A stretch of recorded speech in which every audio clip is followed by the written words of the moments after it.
اللهم انصر الإسلام وأعز المسلمين وأعلي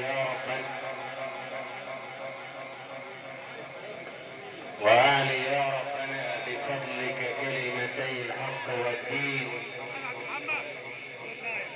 وأهلك يا ربنا المشركين بالمشركين، وأخرجنا من بينهم سالمين غانمين إلى يوم الدين. اللهم آمين يا رب العالمين. من أواخر سورة البقرة التي أوصى بها المصطفى صلى الله عليه وسلم حينما قال: أخذها بركة وتركها حسرة ولا تستطيعها البطلة.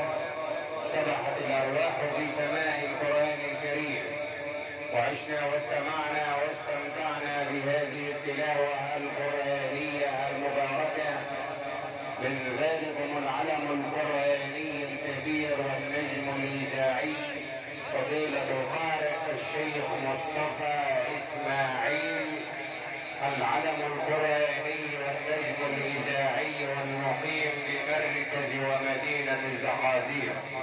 كما تقدم بجزيل الشكر لكل من حضر أثناء هذه التلاوة. حضر معنا فضيلة القارئ الشيخ الدكتور أحمد الغرمان، وحضر معنا أيضا العلم والقارئ ابن القارئ المدرسة الطاروسية فضيلة القارئ الشيخ محمد علي، فضيلة القارئ الشيخ علي محمد علي الطاروسي. كما تقدم بجزيل الشكر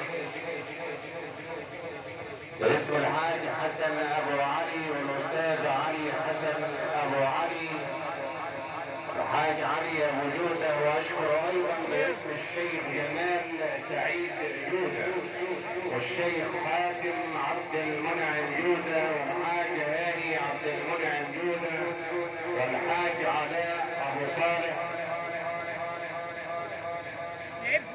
واشكر ايضا الاخ الحبيب والمستشار صبحي الكريم، واشكر ايضا الذي سعى بين الناس جابرا للخواطر وحظه من الاسماء معالي المستشار اشرف بك جابر، المستشار الهندسي لجمعية العسكريين المتقاعدين بالشرقية، وعن عائلة البارمة بتل مسمار، رجل الواجب في كل مكان أشكر إليه واجبه.